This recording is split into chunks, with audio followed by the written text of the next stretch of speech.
Warning, the views and beliefs in the following program does not reflect the views of Boom Broadcasting. We give full creative control to our creators and do not believe in cancel culture. Ladies and gentlemen, it's Friday night.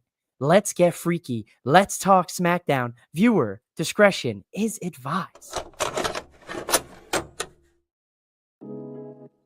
Live from the MOWM studio, Boom Broadcasting presents The Nightcap.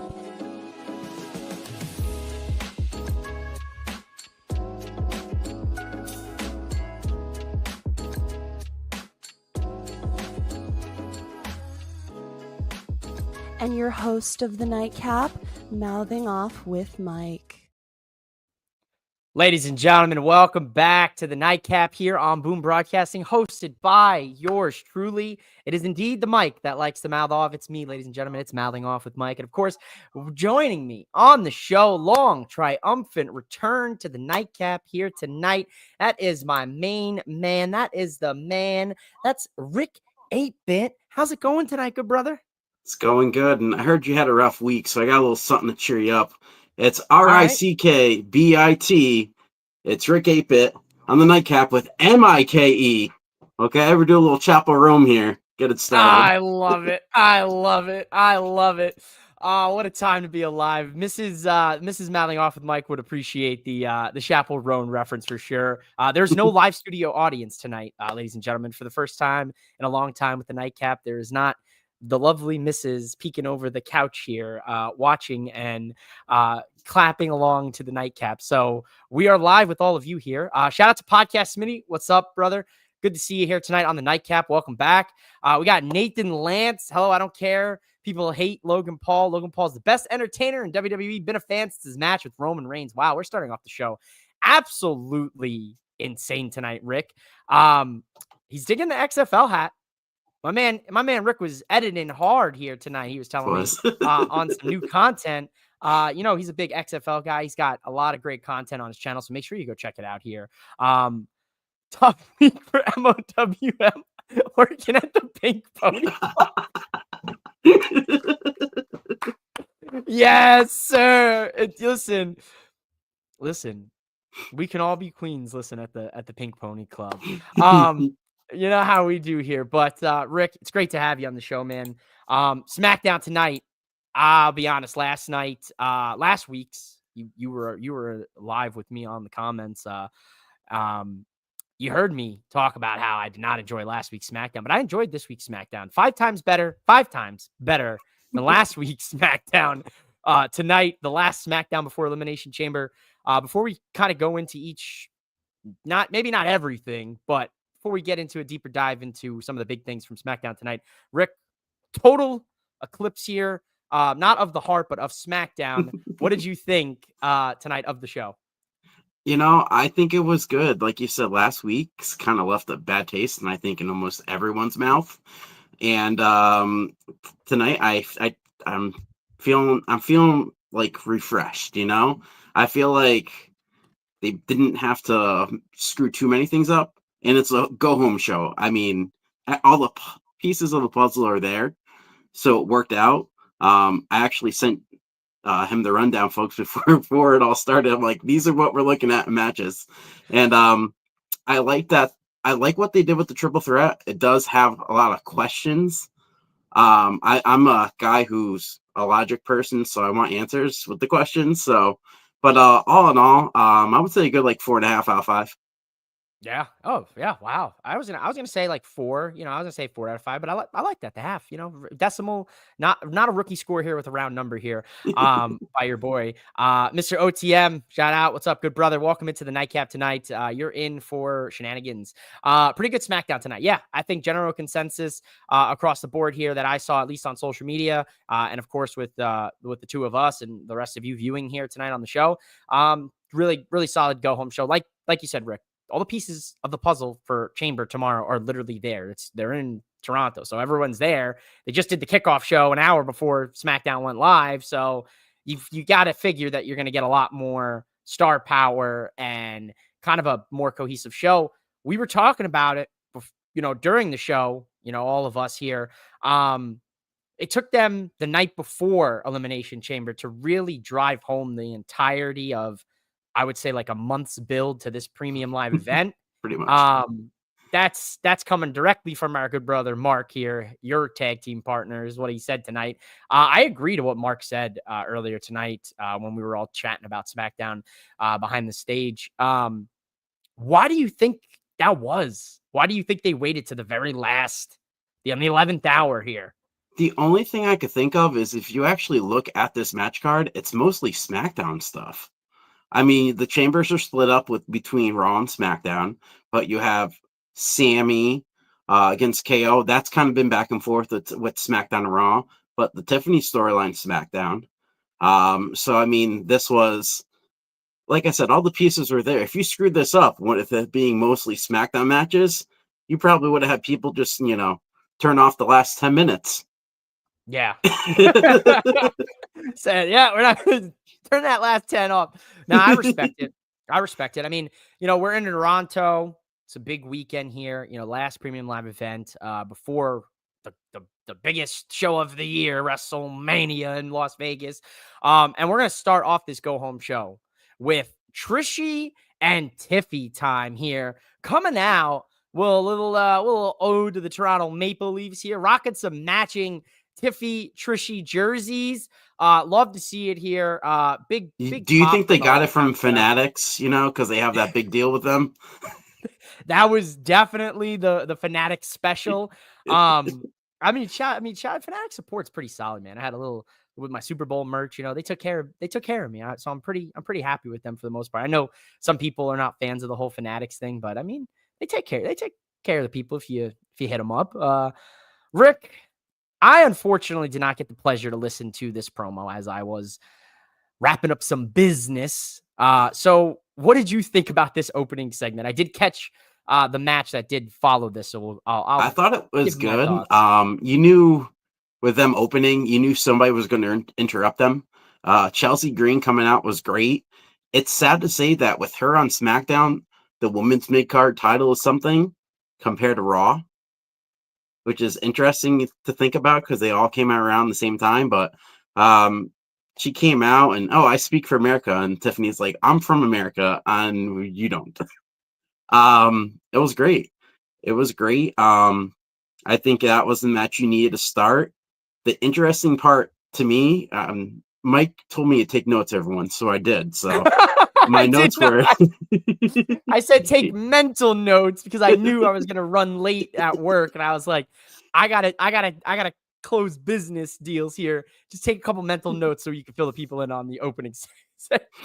So I wrote, the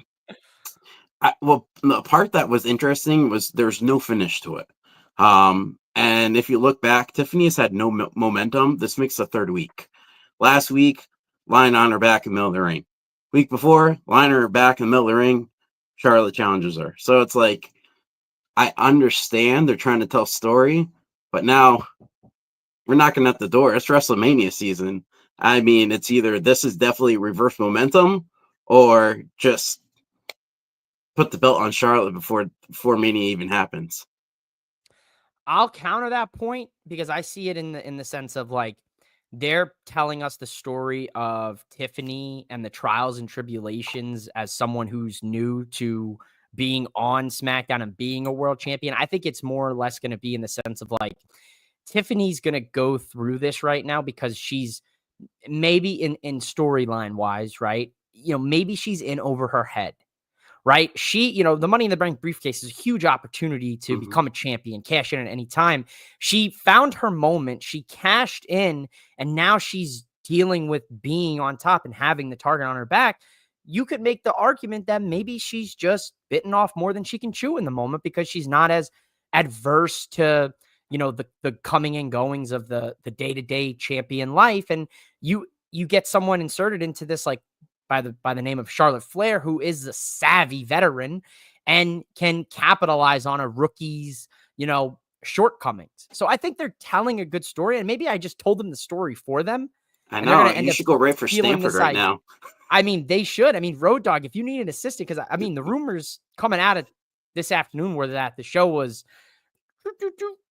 penciled in and circled out, and things were crossed and things were changed. That's why we ended up with a mini U.S. title tournament tonight. I'll tell you what, insane. But no DQ. We got to tell the story for Candace and Nia versus Tiffany and Trish. And that's a random match, man. I think that's just a Trish, Toronto. Who can we throw on the card from Toronto? Where do you think that match shows up on that card? Do you think we lead off with that match? I don't think you open the show with a women's tag match. You saw what I said. I think the opening match is the men's chamber. Truthfully, I think it's the men's chamber, and I think you got to figure they come in number 2 after that, which is tough. That's a tough spot to follow. Unless they decide to go right into the Cody Rock nonsense after. It's so weird having 4 matches in one segment. So yeah, I noticed that too today. I got the email from WWE, and I'm looking at it. I'm like, wow. I'm like, it kind of makes sense now why they didn't have a 5th match, because that's going to take up 25 minutes. The Rock singing and dancing and probably doing the cha-cha or whatever. He's going to have a whole orchestra there. He's going to perform 3 of his greatest hits. He's going to use every catchphrase that he's ever used in his life. He might even put hair on just to take it off, just to feel something again. Don't even get me started. We're not even there yet, Rick. Don't jump the shark, as Paul Heyman would say. I wish Boom Broadcasting had some kind of code to use on Fanatics. Booking like a Mark, I love when you tee me up for fun things like this. We do have a Fanatics affiliate link. You can check out the social media links for Boom Broadcasting in our social media bios. As well, you can also make sure you tune in to Mark's and Rick's Elimination Chamber predictions. Whose channel are they on? They're on yours, correct? Mine. Yes. Yep. So we got a good one popping out tomorrow too. So when we actually did our chamber predictions, we had a little discussion too about the difference between the old chamber and the new chamber. So if anyone wants to listen to it, I would love to see everyone's reactions, because there's either you like the square or you don't. So I'd love to see what everyone else has to say on that one. I will definitely be tuning into that, because I am a proponent of the old chamber. I saw the first version of this chamber in, I believe it was 17, when Bray won the title in the chamber. I think that was the first year that they had used that chamber. And I was like, well, this is not what I was expecting. This thing's massive though. Thing's still massive as all hell. But I like the grittiness of the OG. So I'm excited to hear that conversation. Anytime I think of OG chamber, I think of the first match, and that Saliva song just pops into my head. One of the best. If you need a good promo video after you're done watching this tonight, highly recommend it. 5 minutes of your life you'll be glad to have. There you go, folks. There you go. Booking like a Mark. There he is. Fun fact: by my math, both Tiffany and Trish won their first women's championships at the age of 25. Very good stat, Mark. I love. Does he do taxes? I need a good one. I need a good certified CPA. I love it, man. I love it. U.S. title tournament. So this was scrapped. We were told last week LA Knight's the number 1 contender for the U.S. title. Nah. I honestly thought that, and when I saw the bracket, I'm like, all right, well, I wasn't fully paying attention last week, so I goofed up. But I'm so glad you mentioned that, because I thought I had lost my mind. I appreciate it. No, it was said. There was social media matches made, and then today I saw, at least in my perusing on Twitter, I saw a lot of people talking about how the show was rewritten and they changed things around. And then we ended up with this title tournament, number 1 contenders, 3 matches culminating in the main event match as a triple threat here with the winners. Honestly, this was a solid match here. Andrade, listen, I think it goes without saying, put him on TV every week. He's too damn good. Let him wrestle, man. Let him do what he was born and raised to do, and let him wrestle. And dude, Jacob Fatu is incredible. I think that is already made. He is already a WWE champion.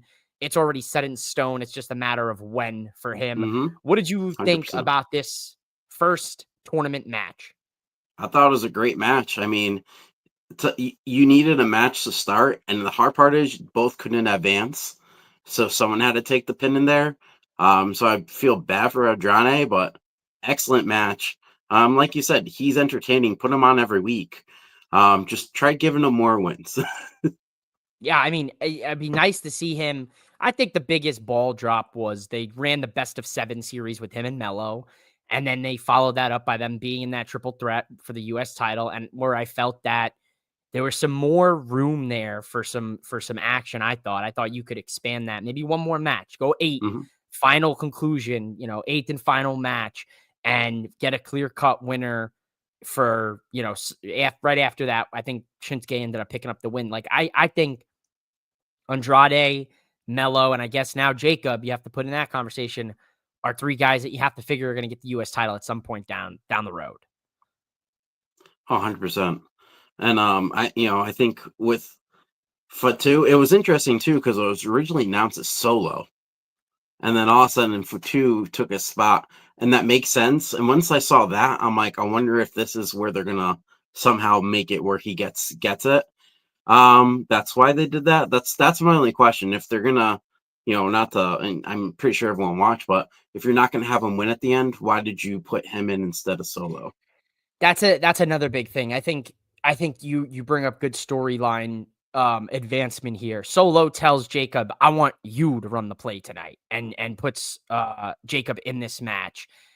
Then when Jacob goes out, later on, Solo stops Tama from going out to the ring with Jacob.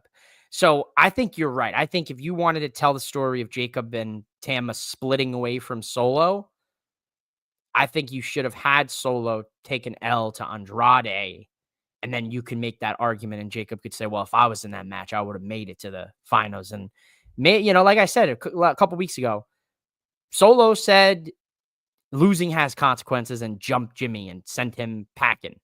Mhm. I think the same thing is destined for Solo down the line from Jacob, where I think Jacob and Tama will say losing has consequences, and they're just gonna pack his ass up, and we've got the new Bloodline 2 or 3.0 at that point. 3.0. I mean, Quick, we got call up a couple Bloodline. cousins. We need them.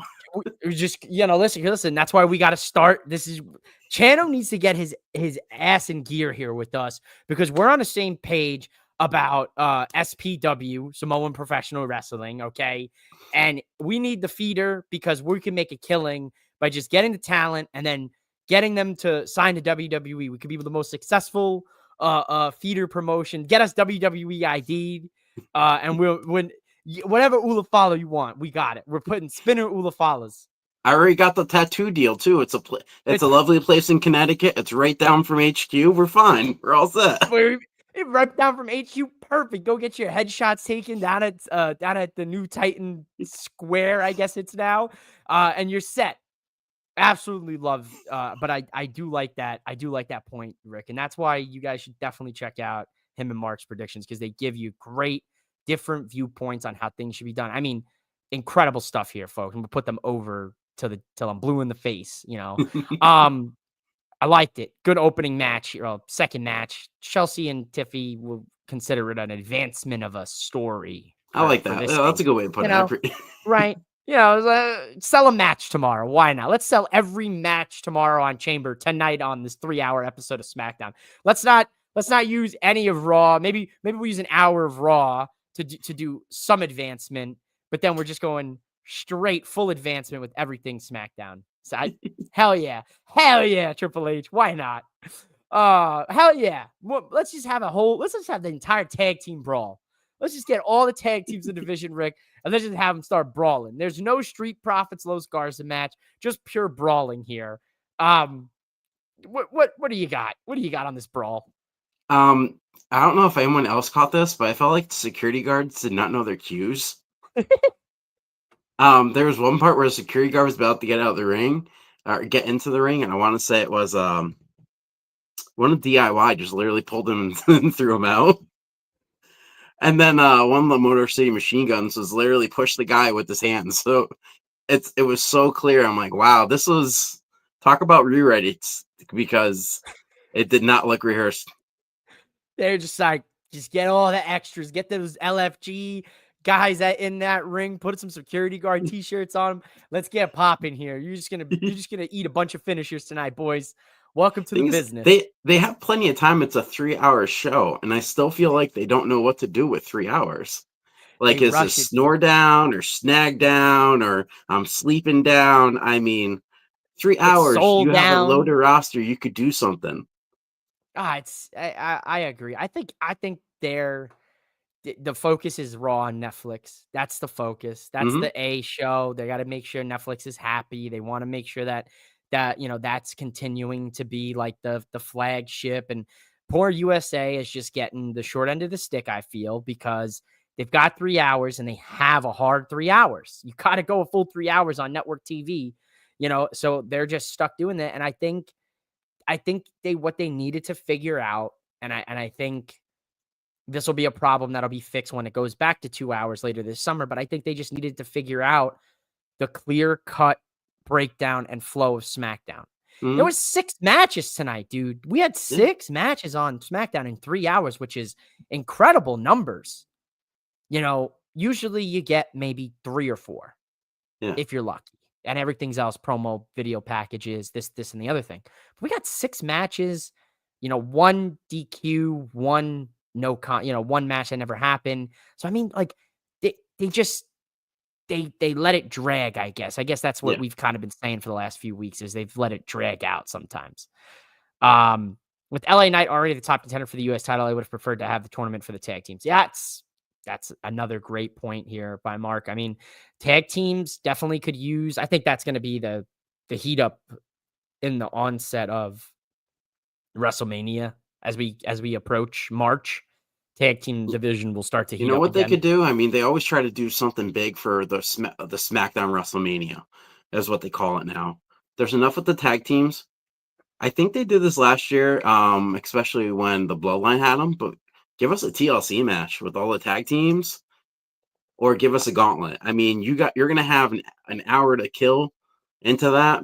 I mean, it's gonna be a 3-hour SmackDown before Mania. Like they've only had 2 before, so they're gonna have time to work with. There's Yeah. enough tag teams. Give us something that's literally going to have us say, "Oh my god, I can't get up from my chair because this is just too good." Yeah. I mean, because you have to figure not I don't think every title makes it on the Mania card this year. I No. think you're gonna have the SmackDown before WrestleMania have maybe the US title defended on it or the tag titles. I think the tag titles got it last year, and I think the way that Triple H, it looks like this WrestleMania is playing out is it's not going to be every title. It's going to be the 2 world champions for the men's and the women's, and then potentially the mid card titles for one or both of the women, and then maybe one of the men's mid card titles, plus maybe one of the Raw tag. Like obviously everything's so up in the air right now, but I think you're right. I think the WrestleMania SmackDown will see something different. Yeah, obviously going to do the Andre the Giant Battle Memorial, Royal, whatever, yada, yada, yada. And Sure, then you'll you sure it's not probably, going to be the Dwayne Battle Royal this year? I mean, the way we're probably going. will. It's going to be the inaugural TKO UFC Endeavor, Dwayne the Rock, Soul Man Johnson, Battle Royal. Winner gets Their soul, their Cody's winner gets to their keep their soul. soul. Winner gets to keep their soul. Shout out to Sean, host of Wrestling of Destiny with Boom Broadcast. My boy Jacob got robbed tonight. I agree. Jacob did get robbed tonight. LA Knight snuck in there. It was a good match. We'll get there. The war of words with the men's chamber participants. Honestly, I should have edited this before I went live with you. I should have said war of words with 5 out of 6 of the men's chamber participants here. No, there were 6 people there. The sixth one was invisible. Okay. I couldn't see him. I couldn't see you, John. I'm sorry. I didn't know where you were. Where have you been? Have you seen John Cena? Because I haven't. We've got a full-blown retirement tour. I have seen this man thrice. That's it. Three times, folks. Rick, I really like this segment, man. I really liked it. Listen, I said this last week. Why is no one talking shit about John Cena? Yep. Nobody has said a peep about good old John. except, and you heard me say it last week, Mark, you were there, Rick, you were there. Some of you might have been there too. I said it last week. I said, of all the people in this match that I would expect to be flapping their gums, it was Drew McIntyre. And tonight he finally does it. Triple H, I know you have me wiretapped because there is no way that's a coincidence. There is no way that's a coincidence right They there. did it perfect too. They show that promo and then he was like, cut it. That was so good. I loved it. The nuances here tonight, the callbacks. Drew sits crisscross on the announce desk. It's called out by Priest. You're obsessed. And it's crazy to think 4 of them have history, all in Toronto from last year, which I didn't even know until they mentioned it. I'm like, I know they have history, but to be in that same building, I'll give them props. I'll give them props for that. That was very well done. Everything came full circle for those guys. Everything came full circle, which I really appreciated it. And that was that's the Triple H era. And I think that's a key point of it. Triple H will, in fact, tell you what happened in the past. It's not a secret.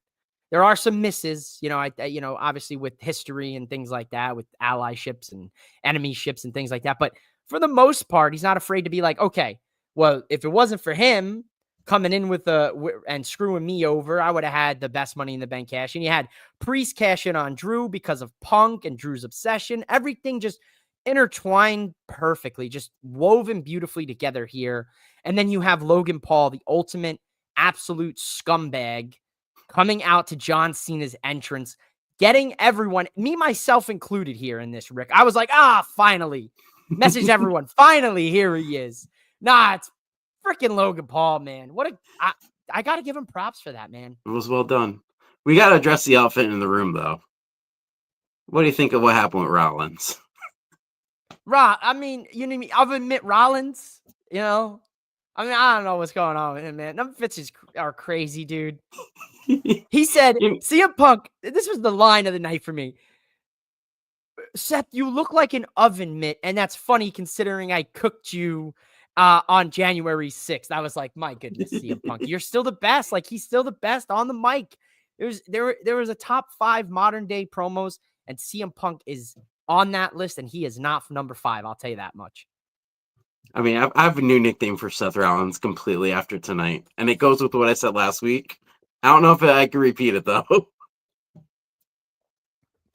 So, I mean, listen. We'll keep it between you and me. You know what it is. He's calling up them late night numbers. You know what I'm saying?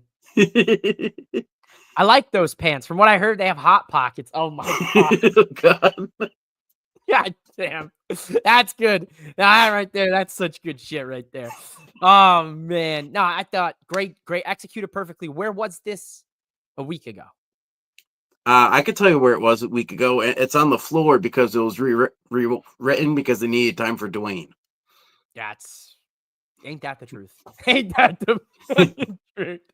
They had to get the incoherent ramblings of Dwayne The Rock. He doesn't know who he is. He's having an identity crisis. He thinks he's the soul man, Rocky Johnson. That was your pops. You know what I'm saying? Now he's talking to dead people. He wants souls. When did The Rock become the Undertaker, man? When he got chokeslammed by him at WrestleMania, okay? They passed the guard, the choke slam. Now The Rock is going to come out with the trench coat on Saturday and a hat, and he's going to have the lightning, and the Druids are going to come. Listen, I see a comment in this. I do not want to see spoilers. I don't care about Chris Featherstone or whatever rumors and spoilers. I don't want to hear no spoilers about Elimination Chamber. I am going into that show with ignorance being bliss. Now, I appreciate the heads up, but just for the sake of others in the comments, we're not gonna let that get spoiled. No disrespect at all. But we don't do the spoilers here on the show. I don't do the dirt sheets. I'm not a fan of that stuff. I will barely look at a rundown unless I am working and I have no choice but to. Nevertheless, good stuff. I will say that I do miss I remember back in the day they used to do gauntlets, and winner gets the last pot or something. I do miss stuff like that because it meant something to be the last pot in because everyone's been beating the heck out of each other. I do miss that part of Elimination Chamber. I can't remember the last time. Maybe Kofi Mania, where he had to win the gauntlet. Maybe. But I mean, that part was missing. That does help build with the Elimination Chamber. I'm shocked that they didn't do something for it. I think they're more worried about just protecting everyone. They're just like, all Yeah. right, we're not gonna throw these guys in a pointless match a month before WrestleMania. We saw what happened last year with some of our guys. Like, let's not roll the dice on this. Like, Chamber's a big enough risk of a match when it comes to the physicality, I guess. I mean, it's not so much now with the new chamber and a lot of the padding and safety features, which is good, fine by me. I'm not going to complain about anything like that. But this is a good question by your tag partner. Out of the 6 participants, who do you guys think will start the match? I'm thinking McIntyre and Punk. I think Punk and Seth, personally. I think then McIntyre comes in in the 3 spot, and I think you have those 3 kind of have a kind of a war between the 3 of them until maybe like a Priest or a Paul pops in. You could also run Logan and Punk to start too. Maybe Logan and Seth. That's another rehash of a rivalry. What do you think? I like what you said about Drew. I feel like it needs to be the workhorse. So whoever's gonna be the workhorse of this chamber, I feel like I want to say Punk. I feel like they need to build up someone where they're gonna make you think it's gonna be that as the winner. So it won't be Priest, because I don't think anyone thinks Priest walks out. It's not going to be Cena. Cena, they're going to save as to 6th, coming out dead last. So I'd say either Drew, Punk, or Seth. Out of those 3, those 2 of them will be in it.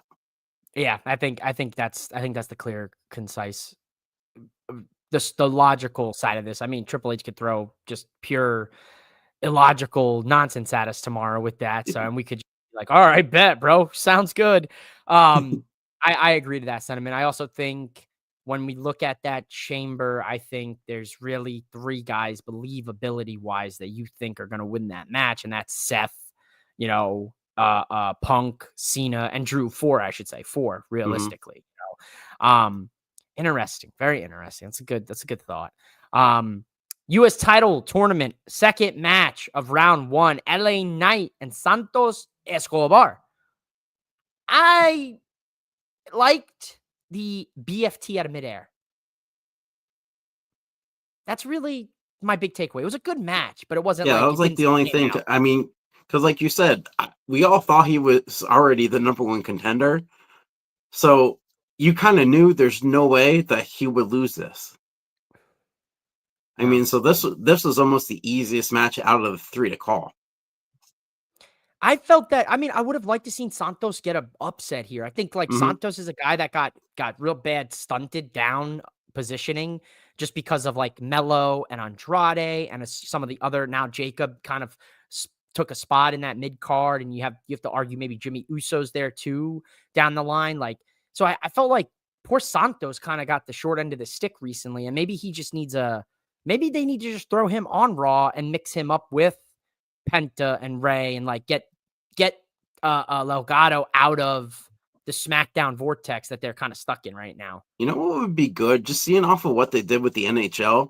Wonder if they did I know one time they did a World Cup thing and it was just stupid and everything, but they have enough international superstars now, especially with SmackDown being 3 hours.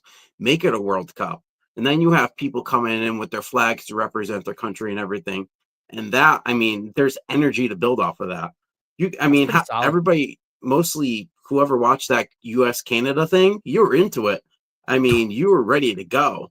And that shows like there's stuff with the world and everything. And USA with the Olympics goes hand in hand. They definitely could do something there, and that could definitely help push guys like Escobar, Andrade. I mean, you could definitely do something huge, But yeah, hey, I don't write for Stanford yet, unfortunately. Yeah, that's a key word right there. Yeah, I like that. That's a assuming the sale right there, which I like. It's all about trial closes here on the Nightcap. That's tonight's that's the theme of the night here. Just run the trial close. Just assume the sale, run the trial close, get yourself a deal. Get yourself set up, get you some money. LA Knight going on, Jacob Fatu's going on. We got one more match to figure out who number 3 is. But before we get there, final interaction between Sami Zayn and Kevin Owens. I didn't really know what to put here. I just wanted to say they really are wrestling soulmates here. A lot of soul talk here recently on the Nightcap on SmackDown, but they are soulmates. Rick, Sami Zayn, Kevin Owens. What did you think about this? People are going to think I'm weird, but I'm okay with that. So I like that they had the empty stadium, and that like I geek out with stuff like that because I'm like, wow, this is so cool. And granted, it was all stuff they said before and everything, but I can't remember the last time these guys actually fought in Canada. We've seen them before. Battleground 2016, I think, was the last time they fought in Canada. Hmm. I shit you not. So you're talking what, 9 years? Yeah. It's been a while.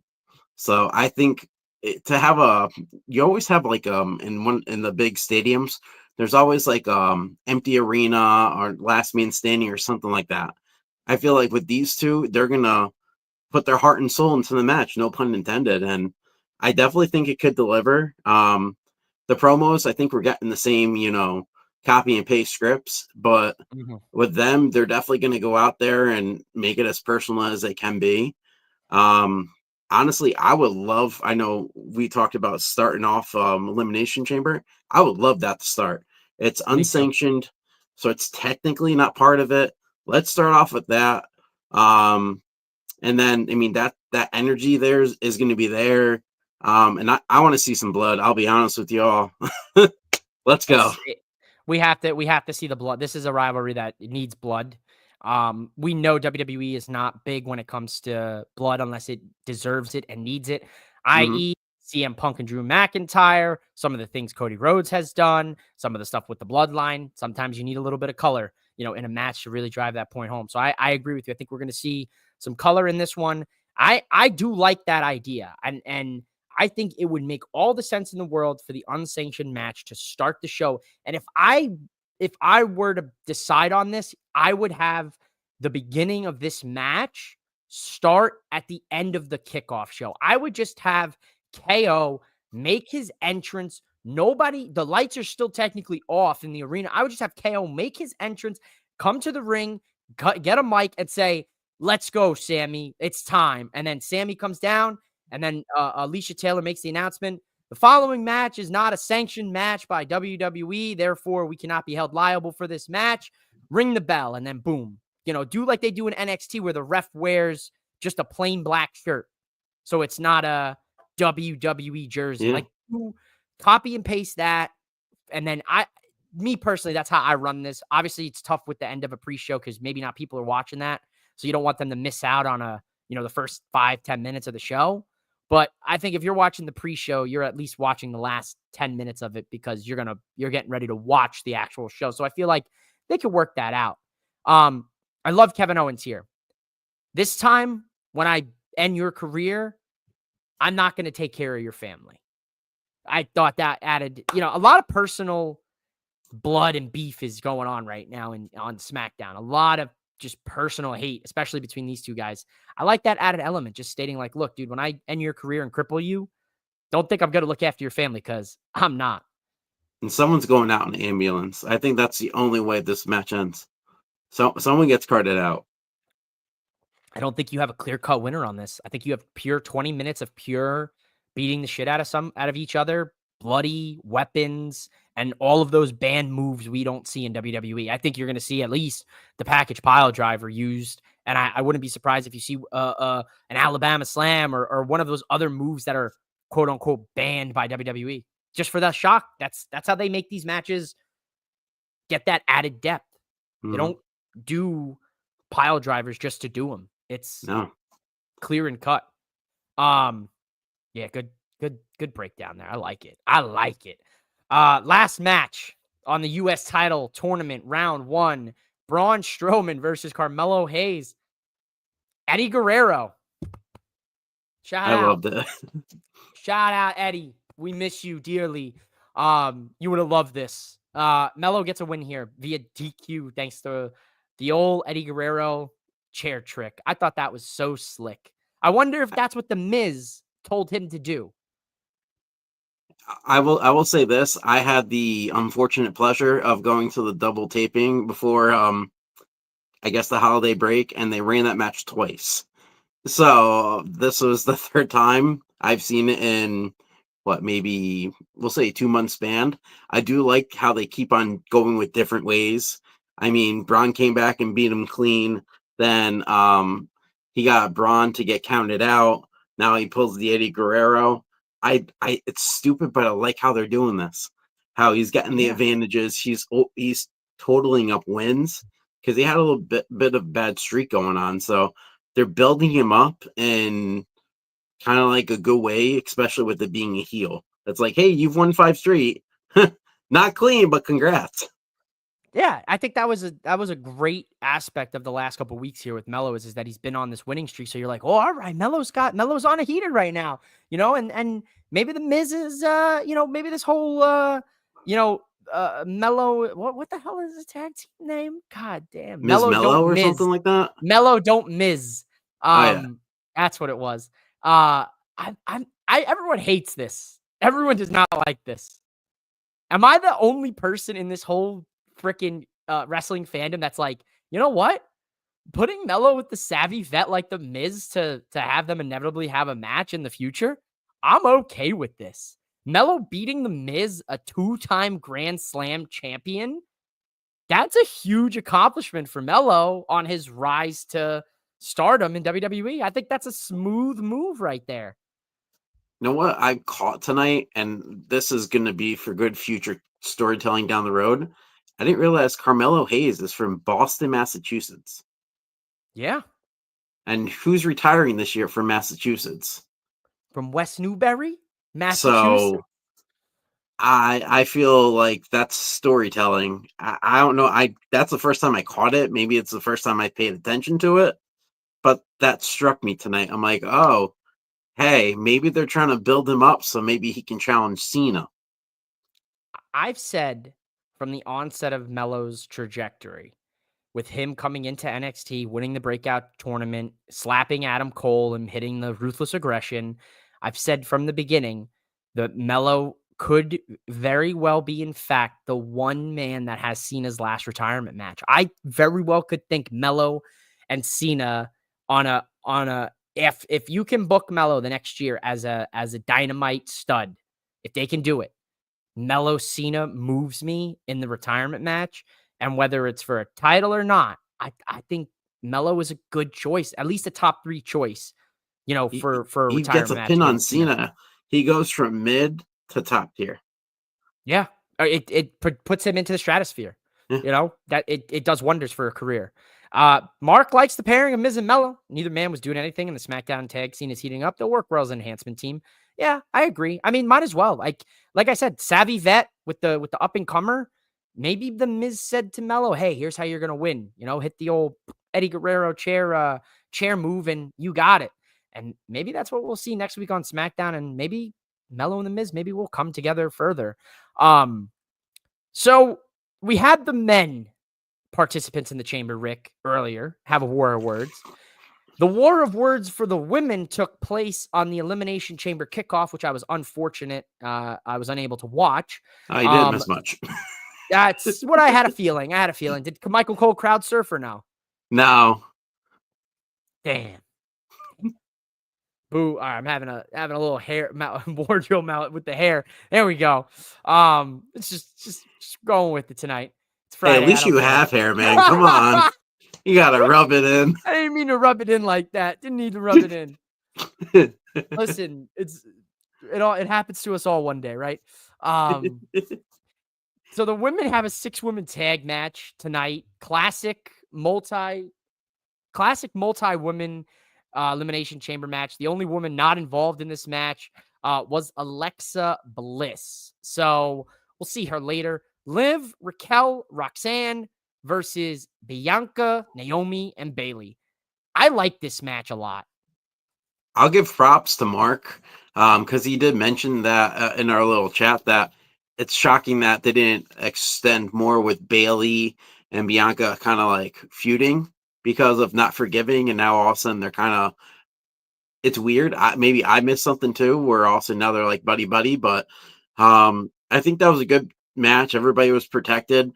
And to give Perez the victory there, that was it was needed for her, especially now entering a chamber where I believe they're all world champions. They are. She's coming in as NXT. Hey, she just got the pin though, so it definitely helps her as a character. I feel like that was probably the best person to walk out with her arm raised. Absolutely. Good match. I think there's a lot of multi-faceted stories you're telling here with Liv and Raquel, Bianca, Naomi, the whole who attacked Jade thing, the accusations there, Roxanne and Bailey having beef. I absolutely, if you guys, follow me on Twitter, I do a little live tweeting here and there during the show. I try to save most of my thoughts for this show. But I said that ending sequence with Roxanne and Bailey was so crispy like bacon, smooth like butter. Like, oh my goodness. I love it. Like, Roxanne at 23 years old is doing things in the ring that women who have been who are veterans in the game fail to do. And that right there, it's like iron sharpens iron. You get a young, hungry, technically she's a veteran in the game. She's been wrestling since she was like 16, 15 years old or something like that. So like to have that much in-ring experience and some of the best training, Booker T included in that, and you're doing these type of things weekly. You're wrestling on every show on WWE programming this week. And then you're going to wrestle on the premium live event in your technical first premium live event, kind of debut on the main roster. Like, I think they're absolutely poising Roxanne to have that Tiffany Stratton jump off she had last year. So talented. Great decision, like you said, to have her win. Alexa coming in at the end, hitting her with the DDT. Perfect. Because we literally were like, oh, where's Alexa? Poor Alexa gets the short end of the stick tonight. No. Alexa stood tall after it was all said and done, which I really liked. And then we hint the Wyatt 6. So obviously something's happening tomorrow with her in that chamber, potentially with them maybe kidnapping her. And then maybe EO gets inserted on some crazy shit or something. Like, I don't know. Well, I mean, I'll let one spoiler out of what my predictions was, and my original thought was Bliss, and after they changed over with the tag team title belts, I'm not going to tell you who I still think is going to win, but you can watch my prediction show. There it is, folks. You got to get to watch the prediction show tomorrow when it comes out on Rick's YouTube with Mark. An opportunity for an opportunity to be U.S. champ. F that.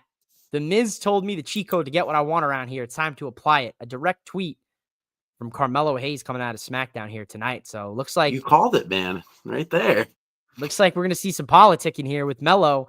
ZWC, shout out to him, says 8-bit representing the bald guys like myself on the Nightcap. Hey, the Bald Brothers. I love it. I love it. We get Adam Pearce on the show one night. We're going to have ourselves have a bald party. Professional in wrestling, the ultimate ladies sport. Oh, absolutely. The ultimate ladies sport for sure. The ultimate gentleman's sport, the ultimate ladies sport. Bailey and Bianca Belair as friends. They are okay. They're okay for now. But I did see that. And I immediately popped into my brain when I saw them conversing backstage. I was like, doesn't Bianca have trust issues? Didn't Bailey absolutely make Bianca's life a living hell 2 years ago on SmackDown with Damage Control? Like, even there was a part there where Bianca was hesitant to team with her for a few times, but I guess, they made up. Sometimes you just decide, all right, it's fine. We just beat each other up. It's cool. Hey, the enemy of my enemy is my friend, I believe is the term, correct? I think so. Yeah, enema of my enema. No, I think that's the wrong one. That's the wrong one. Anywho, good stuff here. Shout out to the Prodigy. Can't wait to see what kind of we're doing. We're getting a pop rocks off that damn chamber tomorrow. She's doing a pop rocks off the pod to Liv Morgan because Liv Morgan's the only one that's crazy enough to do that stunt with her. So I expect that to happen tomorrow. Onto the crash pads. Onto the crash pads, but that's okay. We like safety here. We want to see wrestlers wrestle for a long time. Not just they're not here for a good time. I want to see them for a long time. U.S. title, number one contenders, triple threat match, main event technically of SmackDown. Technically. LA Knight, versus Jacob Fatu versus Carmelo Hayes and an incredible triple threat to conclude this mini tournament that was not needed to crown LA Knight number one contender, even though he was already technically number one contender. I feel like I just watched an episode of The Twilight Zone describing what just concurred He's here the tonight. two-time number one contender. Two-time. We're going to get that in the record books. Only time I've seen someone become a two-time number one contender. Double down on that shit tonight. Solid match, dude. Jacob Fatu cuts that 30-second promo before the match. Made me want to rip off this jersey, run through a wall, kick a baby, and go commit go commit capital crimes. Because that man had me ready to go, baby. I love that match. Honestly, I would have loved to see Fatu walk out with that number one spot. And then I know him and Soto don't need the belt, but to have Fatu with the belt, I think would just actually do something for the U.S. title instead of just being in the shadows. Yeah, I mean, I'm looking for people. What? Oh, cool. What are you, like the freaking Count from Sesame Street here? You know? Don't do him like that. That man is an absolute animal. I mean, I love that they he put does the belt on Shin, Umaga but they're shape. not doing anything with them. Put it on Fatu and actually do something with the belts. I think the vision is clear, man. I think I like Shinsuke. I like the video package we got with Shinsuke tonight.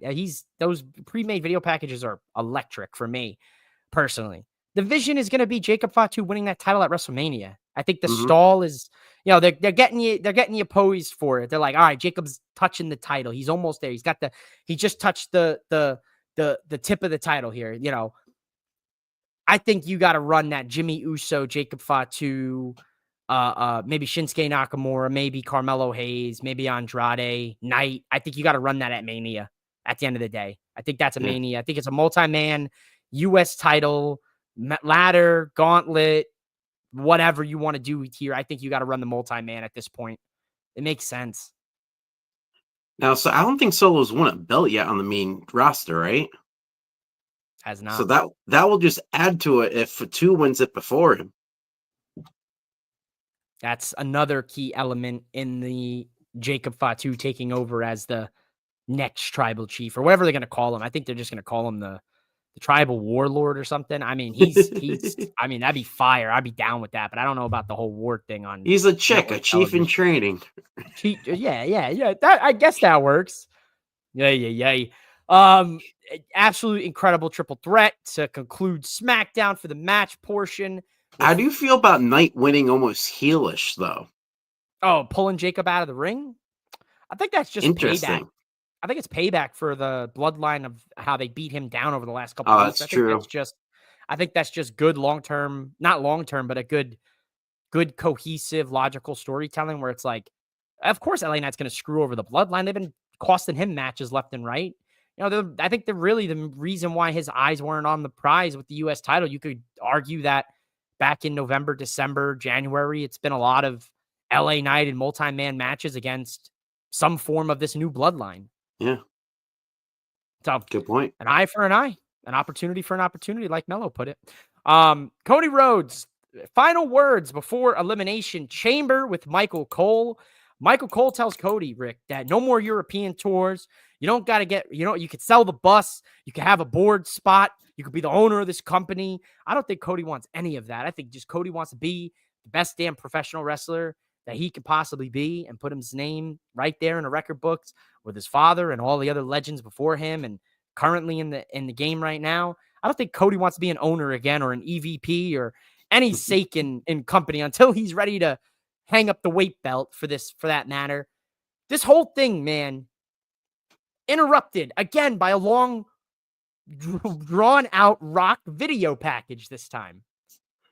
100%. And you forgot the big part about before it was Punk talking to Cody backstage. And you need to take that. And he looks at him, he polished it up real good. And he looks at him, he's like, stick that son of a bitch sideways. That was good. Up that part-time Hollywood's candy ass. Good. Thank you for bringing that up. That was a good part of it. Yeah, you got a Cody smile on that. And how about R-Truth eating the shrimp in Cody's locker? And Cody's just like, He's trying so hard not to break, dude. He's just, yeah, Truth. Sounds good, man. I got to figure out if I got to sell my damn soul to the Rock over here, and you're worried about the damn shrimp and jelly rolls. Like, you can I tell remember the Cody was Soul like, Man. I got to worry about the soul man here, Truth. And you're over here talking about jelly rolls and sushi and fish and shellfish. Please, Truth, let me get this. Let me figure the my fact life out. that the fact that they had Punk talk to him and Drew And the is Miz. interesting. And the Because Miz. look at the people who were there tonight, and you had Seth talk to him, and you've had Damien talk to him. Damien wasn't really with the soul part, but if you back it up, all four have almost did a little segment with them. Yeah. So that interesting. They've teased every one of those participants as Cody's challenger during these last couple weeks. They've teased Cody versus Priest, Cody versus Punk, Cody versus Seth, Cody versus Logan, Cody versus Drew, Cody versus Cena. They've teased every variation of this match. And I mean, I have my picks for the Chamber, and this is a great segue. Like, you're having your predictions tomorrow. I'm doing my predictions tomorrow live at 3:30 p.m. Eastern Standard Time, live on my YouTube, Mouthing Off with Mike Wrestling podcast. And then, of course, later tomorrow night after the Chamber has gone and went, hopefully Cody will retain his soul. Hopefully we'll get some clarity on WrestleMania. We will have the Elimination Chamber Nightcap.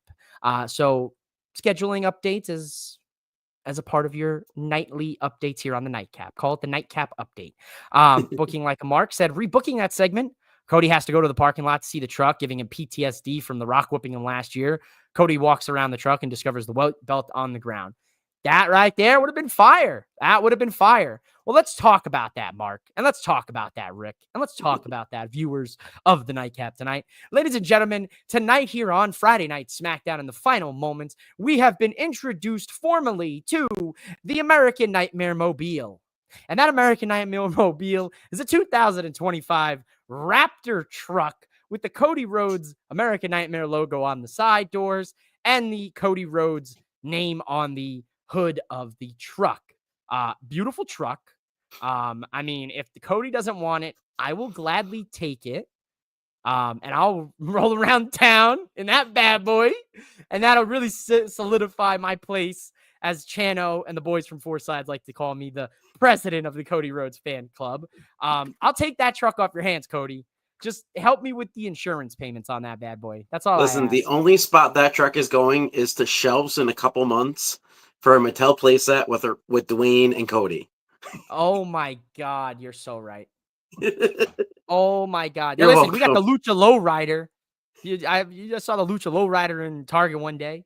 We got the Undertaker's bike play set.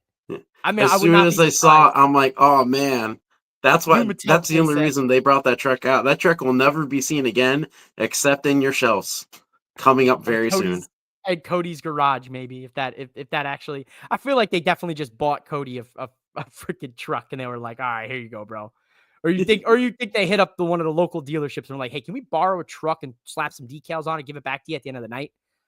It probably was an employee's truck because it's Toronto, and knowing some stuff about like registration and everything. Yeah, those are probably stickers.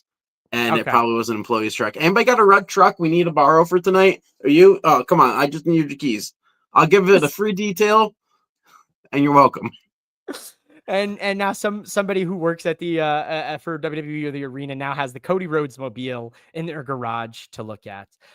The only good thing that I really liked from this promo, and it was absolutely disgusting on The Rock's part, was the fact that he told this man, Cody Rhodes, I've been praying all week. I've been talking to your daddy up there, points to the sky. And then the weight belt that says Cody's soul.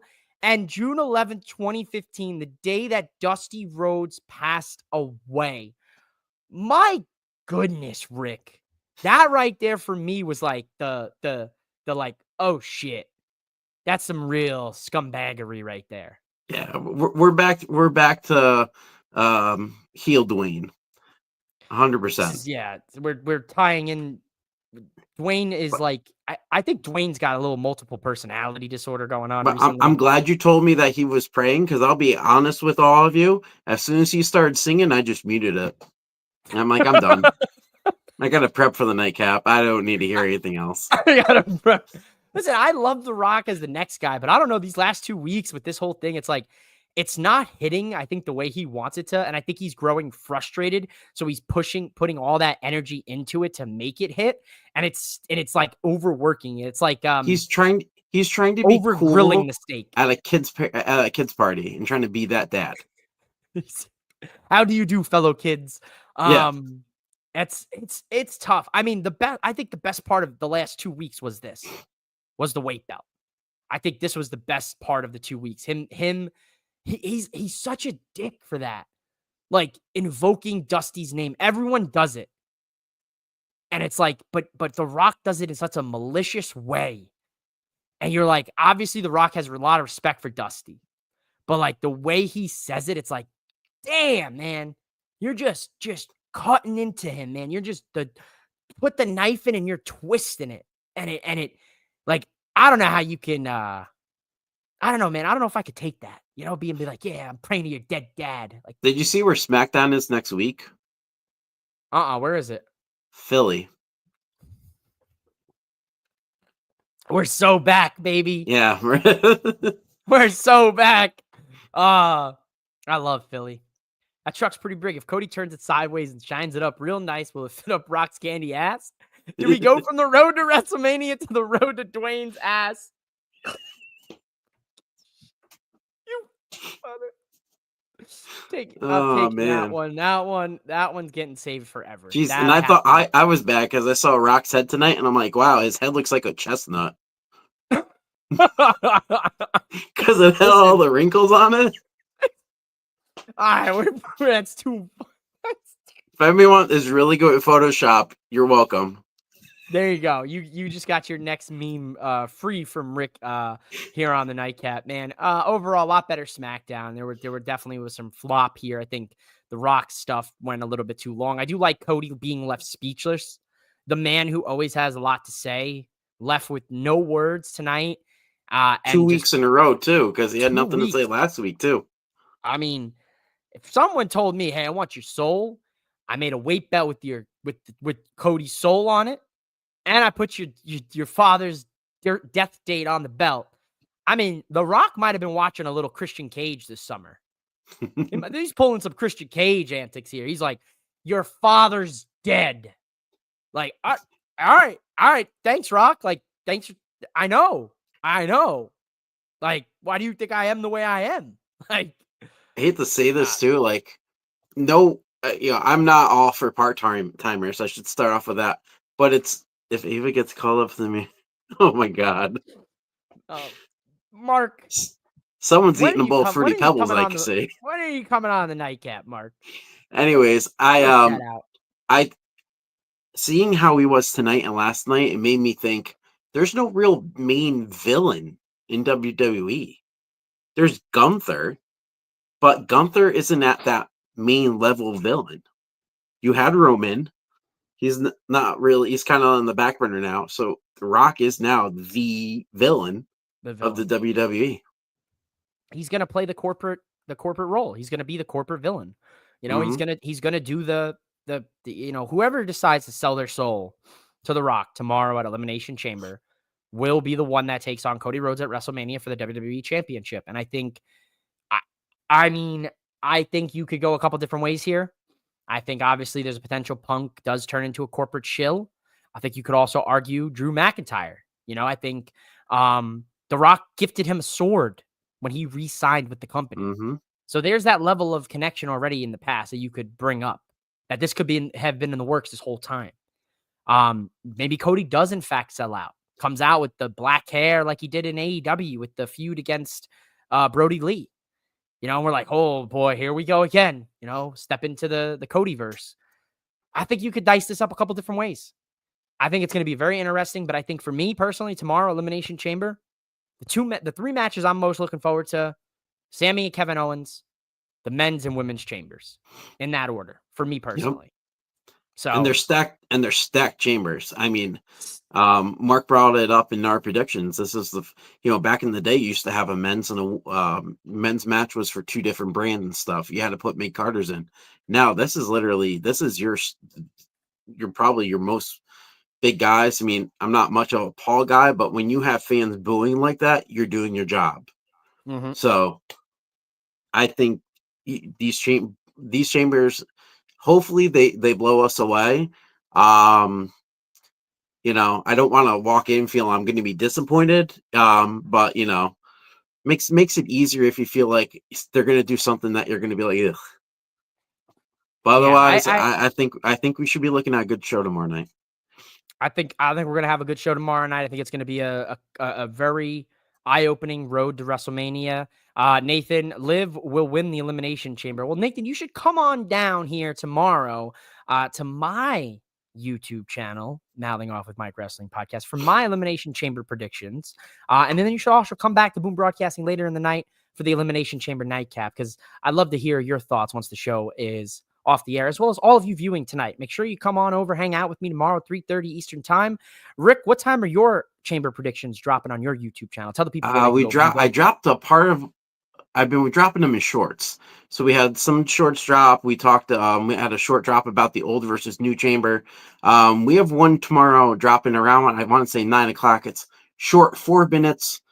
Great. You can watch it while you're brushing your teeth or whatever. And we cover how big this match is with the stacked roster it is and how it compares to a couple others. So we've been doing things a little differently, trying to jazz it up.